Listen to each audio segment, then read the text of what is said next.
आज सीखते हैं बड़ा ही खूबसूरत सा नेक डिज़ाइन।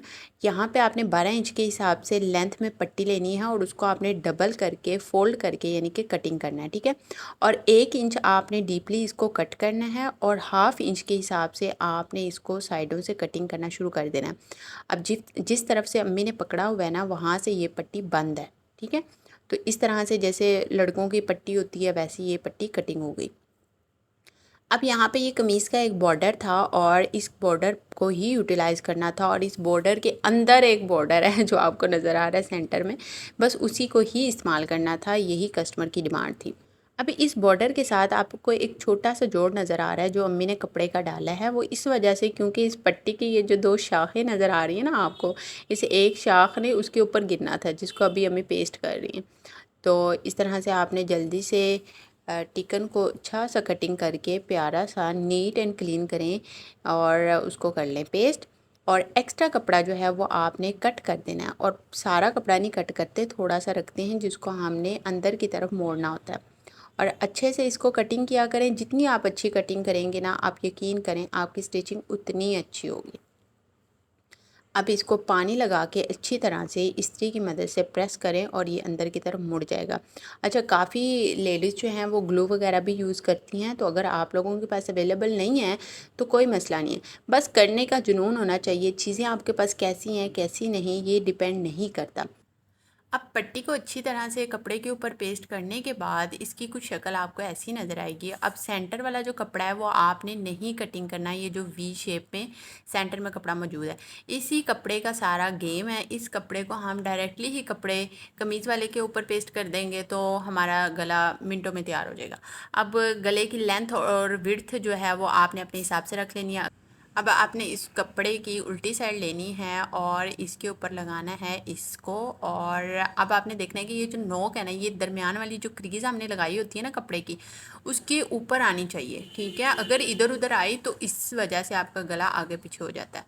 तो यहाँ पे हम लगाएंगे दरमियान में सिलाई, और ये सिलाई चैपी के ऊपर नहीं लगती भाई। आप लोग चैपी के ऊपर लगा के बाद में परेशान होती रहती हैं, चैपी के साथ साथ लगती है, यानी कि टिकन के साथ साथ। अब दरमियान से इसकी अच्छे से कटिंग करेंगे।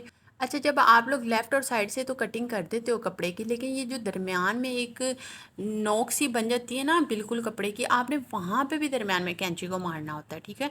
तो उससे क्या होता है, जब आप इसको फोल्ड करते हैं, दूसरी पलटते हैं दूसरी साइड पे, तो यहाँ पे सही नोक तब बनती है जब आप लोग वहाँ पे कैंची नहीं मारते, यानी कि वहाँ पे छोटा सा एक टुक सा लगाना होता है छोटा सा।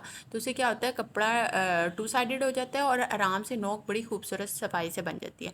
एक्चुअल में मैं ठीक से समझा तो नहीं पाती आप लोगों को, लेकिन कोशिश करती हूँ कि मैं प्रॉपर्ली आप लोगों को गाइड कर दूँ। आज मेरी एक प्रीवियस वीडियो के नीचे कमेंट आया कि बेचारी की मशीन तो देखो, और मजाक भी उड़ाया। अब मैंने उसका कमेंट पढ़ा तो मुझे हंसी आई थोड़ी सी, और मैं ना लंबी सोच में चली गई और मैंने सोचा यार ये वो मशीन है जिसने मेरी अम्मी का उस टाइम में साथ नहीं छोड़ा जिस टाइम में इंसानों ने साथ छोड़ दिया। यानी कि आप किसी को भी बाय कवर जज नहीं कर सकते कि कोई कैसा है, चाहे वो इंसान हो चाहे वो मशीन हो। और अगर मशीन इतना साथ दे सकती है तो इंसान क्यों नहीं देख सकते। जबकि एक मशीन हमसे बदले में कुछ भी नहीं लेती, ना खाने के लिए रोटी लेती है और ना पहनने के लिए कपड़े लेती है। और भाई नखरे भी नहीं दिखाती कि मैंने इतना काम किया और मैंने इतना काम किया, कुछ भी नहीं कहती, खामोशी से इसको जैसे चलाओगे ये चलती रहेगी रोबोट की तरह। और हाँ यार, रोबोट भी कैसे मज़े के निकाल दिए हैं कि उनको काम पे लगा दो वो थकते नहीं और लगे रहते हैं। और इंसान है कि इंसान के नखरे अल्लाह माफ़ करे, नखरे तो इंसान के उठाए ही नहीं जा सकते। अच्छा, काफ़ी ख़वातीन कहती हैं कि लैस के ऊपर सिलाई नहीं आती और लैस नीचे से निकल जाती है बार बार। तो वो मसला ये होता है कि आप बहुत मोटे वाली लैस ले आते हैं। जब आपने इस तरह से यूज़ करनी हो ना लैस, तो आप पतली वाली लेके आया करें। और दूसरी बात, जब कपड़े के अंदर चैपी लगी हुई है यानी टिकन लगी है ना, तो उससे बड़ी सफाई से और अच्छे से लग जाती है, क्योंकि वो कपड़ा हार्ड हो जाता है और सिलाई आसानी से लग जाती है। अच्छा, मैं फिर कह रही हूँ, अगर आपको किसी पॉइंट की समझ ना आए तो मेरे से पूछ लीजिएगा कमेंट सेक्शन में, तो मैं आप लोगों को गाइड कर दूँगी। अब हमने लेना है गला। अच्छा, गला जो है ना वो डीपली आपने कटिंग करना है, जैसे हमने कमीज़ का गला कटिंग किया इतना ही आपने ऊपर से भी 4 इंच का लेना है और नीचे से डीप विड्थ और लेंथ आपने दोनों 4-4 इंच के लेने हैं और फिर आपने उनको गोल शेप में कटिंग कर लेना। और कटिंग करने के बाद आप लोगों ने उनके 2 हिस्से कर लेने हैं, लेफ़्ट साइड को लेफ़्ट साइड पे और राइट साइड को राइट साइड पे आप लोगों ने पेस्ट कर। जब आपने चैपी का गोल गला काट लेना है ना, तो आपने डबल कपड़ा नीचे रख के ना उसी शेप में आप लोगों ने एक अलग से कपड़ा भी काट लेना है, जो हमने टिकन को कपड़े के ऊपर लगाने के बाद सिलाई करते हुए नीचे कपड़ा रख के टिकन को छुपाने के लिए जो कपड़ा लगाते हैं वो यूज़ करना है। उस कपड़े को आपने इस तरह से कटिंग कर लेना, ठीक है। यानी कि आपने जो चैपी कटिंग की गोल शेप में, उसी सेम शेप में आपने एक अलग से कपड़े का भी गोल गला कटिंग करना है, ठीक है। अब वो गोल गला आपने इतना ही चौड़ा रख लेना है जितनी चौड़ी आपकी चैपी की वो है साइज़ चौड़ा है, यानी कि चैपी से थोड़ा सा और चौड़ा रख लें, सारी बातें अंदर मोड़ना भी है, ये तो अंडरस्टूड बात होती है। अब इसके बाद आप लोगों ने इसको अच्छी तरह से सिलाई कर लेना। और मैं बार बार बता रही हूँ, ये सिलाई कपड़े के ऊपर लगती है, चैपी के ऊपर नहीं लगती, चैपी के साथ साथ लगती है। अब आपने इसमें इस तरह से कट वगैरह लगाने हैं और एक्स्ट्रा कपड़ा जो है, यानी कि जो मार्जिन हम लोगों ने रखा हुआ था जिसको बुच भी कहते हैं, उस को थोड़ा थोड़ा आपने कटिंग कर देना है। और ये टुक लगाने लाजमी होते हैं, ये आप अच्छे अच्छे छोटे छोटे कट लगाया करें। इससे आपका जब आप कपड़ा अंदर की तरफ फोल्ड करते हैं ना, यानी पीछे की तरफ, तो अच्छे से फोल्ड भी हो जाता है और उसमें कोई सिलवट वगैरह भी नहीं आती और गोल शेप अच्छी सी आ जाती है।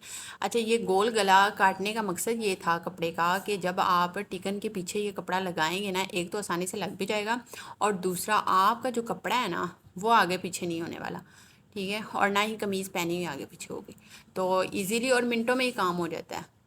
अच्छा, आप लोगों को ये लगाने के बाद इसको अच्छी तरह से प्रेस करें। प्रेस करने के बाद आप लोगों ने इसके ऊपर रख के देखना है कि आप क्या सूट कर सकते हैं। इसके ऊपर आप शीशे वाले मोती लगा सकते हैं या खाली शीशे लगा सकते हैं, और इस गले के अंदर आप धागे के बने हुए फूमन लगा सकते हैं। मेरी अम्मी ने एक आइडिया दिया था कि क्यों ना मैं इस लैस के अंदर इस तरह से मोती लगा दूँ, तो मैंने कहा अम्मी छोड़ें, क्यों इतनी मेहनत कर रही है ना, कस्टमर ने कौन सा आपसे कहा है, लेकिन उन्होंने कहा मुझे अच्छा लगता है कि मैं लोगों को कपड़े सजा के दूँ।